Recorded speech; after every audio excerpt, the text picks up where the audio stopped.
What are the major features of the departmental organizations? Number one, the ownership and management is with the government only. These are completely managed by the government. क्यों? क्योंकि आपके department का ही ये एक हिस्सा है. Like if you take the example of railways, is the part and parcel of railway ministry. If you take the example of Khadi and village industry, it is the part and parcel of the regional rural development ministry, RRD ministry कहते हैं उसको.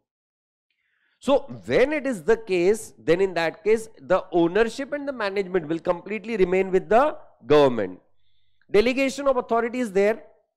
ऐसा जरूरी नहीं कि minister खुद हर काम करेगा. Minister will be delegating the authority to the governing body of that respective organisation. Finance by the government, of course अगर घर की ऑर्गेनाइजेशन है तो पैसा भी तुमको ही लगाना पड़ेगा. So the finance is completely done by the government, run by the government. Management government के हाथ में है तो उसकी एक्टिविटीज भी चलाने वाला कौन है? The government itself. Government does not mean typically you are talking about the prime minister of the country. It is the respective department. जिस डिपार्टमेंट के अंतर्गत वो आएगा उसका minister will be the chairman, will be the top boss of that particular organization. Right? Then no separate legal status is there for this organization क्योंकि ये department का ही हिस्सा है और इसी वजह से इनके एम्प्लॉइज भी गवर्नमेंट एम्प्लॉइज ही होते हैं. The employees of the departmental organisation will also always be called as government employees.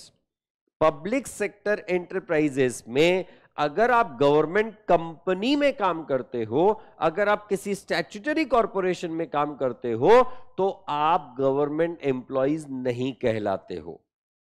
अगर आप स्टेट गवर्नमेंट या फिर the federal government, the central government, उनके साथ काम करते हो तो ही आप गवर्नमेंट एम्प्लॉय कहलाते हो. राइट? वो बात अलग है कि आज की तारीख में एसबीआई के एम्प्लॉय को भी गवर्नमेंट एम्प्लॉय कहा जाता है. whereas SBI is a government company, it is not the departmental organization. The merits of it, the advantages of being a departmental organization, number one, the government has the direct control on that. Government को अपनी जो भी policies practices implement करवानी है, they can get it done directly with the help of these organisations. यहां पे कोई bureaucracy नहीं आ सकती, कोई इंटरनल ऑब्जेक्शंस नहीं आ सकते हैं कि हमारी कंपनी ये नहीं करेगी. भाई तुम हम ही हो, हमारे बगैर तुम्हारा अस्तित्व ही नहीं है, सो तुमको तो काम करना पड़ेगा. Right? The direct revenue goes always to the government. अगर कुछ हुआ तो of course departmental organization की बात करें, रेवेन्यू बचे कहां से? राइट? लेस ओवरहेड्स, कौन सा एंगल से I don't know, but point है लेस ओवरहेड्स. क्यों ये ऐसा कह रहे हैं? क्योंकि आपने इस ऑर्गेनाइजेशन को अलग से इनकॉर्पोरेट नहीं किया, आपने इनको अलग से ऑटोनॉमी नहीं दी, तो इनके खर्चे भी हम ही तय करेंगे. और खर्चे अगर हम ही तय करेंगे तो ऑब्वियसली हम खर्चे कम ही करेंगे, ऐसा उनको लगता है. Proper use of funds, my God, very much. Right? बस इन्हीं चीजों को अगले पॉइंट्स में डीमेरिट के तौर पे लिखेंगे हम लोग. Right? Qualified staff on paper, qualified है, प्रोफेशनल है कि नहीं पता नहीं. There is a difference between being qualified and being professional. Maintain secrecy, कौन से एंगल से?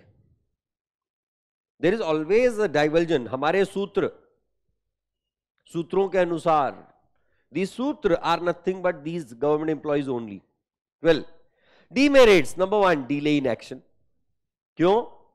फाइल बनेगी, बाबू के पास जाएगी, सीनियर अफसर के पास जाएगी, फिर मिनिस्टर साहब के पास जाएगी. मिनिस्टर साहब का इंटरेस्ट हुआ तो शायद साइन होगी, शायद. Right? Red tapism and bureaucracy, अभी अभी जो मैंने आपको पूरी प्रोसेस बताई, that is nothing but what we call as red tapism and bureaucracy. Bureaucracy, babu लोग आपस में वो लड़ते रहते हैं, किसके दायरे में आएगा, किसके अंतर्गत आएगा and all that. Like I do remember an incidence. मेरे भाई का एक मेडिकल शॉप है. We have the shop at a corner of a particular area. Square जो होता है ना, ऐसे चौराहा होता है, उसके स्क्वायर में एक कॉर्नर में उसका मेडिकल शॉप है. वहां ना रात को 3:30 बजे या 2:30-3 बजे के करीब चोरी हुई. कैश लेके गए शटर खोल के. तो जब चोरी हो गई तो हम लोग वहां पहुंचे. वहां जो पुलिस वाले खड़े थे ऑलरेडी, दो, उन्होंने हमको फोन किया था, भाई तुम्हारे यहाँ चोरी हो गई. हमको तो लगता है आज तक उन्होंने ही चोरी करवाई लगता है, पर तब कैमरे वगैरह की सिस्टम नहीं था. All said and done. अब यहां पे डिस्कशन क्या होना चाहिए, सर ठीक है आप रिपोर्ट लिखवाओ, आगे का काम. नहीं, हमारे एरिया में थोड़ी आता है. 3 different police departments, police chowkis were having the jurisdictions in the given 3 areas. We were at the corner. और हर कोई हमको कॉर्नर करने लग गया. मेरे दायरे में आएगा, मेरा केस बढ़ेगा, नहीं चाहिए मेरे को. This is what you call as bureaucracy, right? It does not fit into my area. It is not my capacity. मैं अकेला रिस्पॉन्सिबिलिटी क्यों लूं? These are nothing but what is you call as the bureaucracy. Less scope for initiative. Of course. Initiative का मतलब क्या? आपके employee ने, आपके किसी पर्टिकुलर सबऑर्डिनेट ने अगर आपको कोई सजेशन दिया है, आप उस सजेशन को इंप्लीमेंट करना चाहते हो. यहां कोई सजेशन लेके आता है, उसको दुत्कार दिया जाता है, भाई तू तो काम कर. कहां दिमाग लगा रहा है? पहले से पॉलिसी बनी हुई है, जो पॉलिसी बनाए वो होशियार ही है ना. तू अपना दिमाग कहां लगा रहा है? क्यों इनिशिएटिव लेगा फिर अगली बार बंदा? If you'd have seen the movie mission Raniganj, वो उसमें ब्यूरोक्रेसी, रेड टेपिज्म, मतलब मिशन रानीगंज ये कोल इंडिया कोल फील्ड्स से रिलेटेड था. एक कोल फील्ड थी, उसमें कुछ लोग अटक गए थे और उनको निकालने पे ये सारी ब्यूरोक्रेसी चल रही थी कि निकाला जाए या नहीं निकाला जाए, और अगर निकाला जाए तो किस तरह से निकाला जाए, और कौन उसकी अथॉरिटी लेगा, किसकी रिस्पॉन्सिबिलिटी है. This was the story. और वहां पे मतलब लोग फंसे हुए हैं, फिर भी यहां पे लोगों में आपस में झगड़े चल रहे हैं कि किसकी अथॉरिटी, किसकी रिस्पॉन्सिबिलिटी है. That is where the initiative. अब फिर कोई बंदा इनिशिएटिव क्यों लेगा? मैं रिस्क क्यों लूं? मैं अगर सपोज सजेस्ट कर दूं, चलो भाई तुम 5 लाख रुपए खर्चा करो, यहां खर्चा करोगे, यहां से लोगों को निकाल पाएंगे. अगर 5 लाख रुपए खर्चा करके वो बंदे नहीं निकाल पाए तो 5 लाख रुपए की रिस्पॉन्सिबिलिटी किसकी? And we are talking about the stories of 1979 जब ये इंसिडेंस हुआ था. अब उस समय पे 5 लाख रुपए की वैल्यू सोच लो क्या होती थी, right? So that's why the scope of initiative is of course very less. Lack of flexibility chance ही नहीं है. लैक क्या होता है? फ्लेक्सिबिलिटी मतलब क्या? You can move on, you can change, you can diversify, you can expand. किसी department ने, सपोज रेलवेज ने कह दिया हमको, अभी तो खैर वंदे भारत वगैरह चालू है, अगर रेलवे डिपार्टमेंट ने कुछ साल पहले कहा होता ना कि हमको नए टाइप की ट्रेन लानी चाहिए, हमको बुलेट ट्रेन लाना चाहिए, भाई बेवकूफ है. इंडिया में रह रहे हम लोग, क्या चाहिए तुमको नया नया ट्रेन? जो मिल रहा है उतने में खुश रहो. हमको नया स्टेशन बनाना चाहिए. काहे स्टेशन चाहिए तुमको? लोग मैनेज कर रहा है ना, तो तुमको क्या दिक्कत है?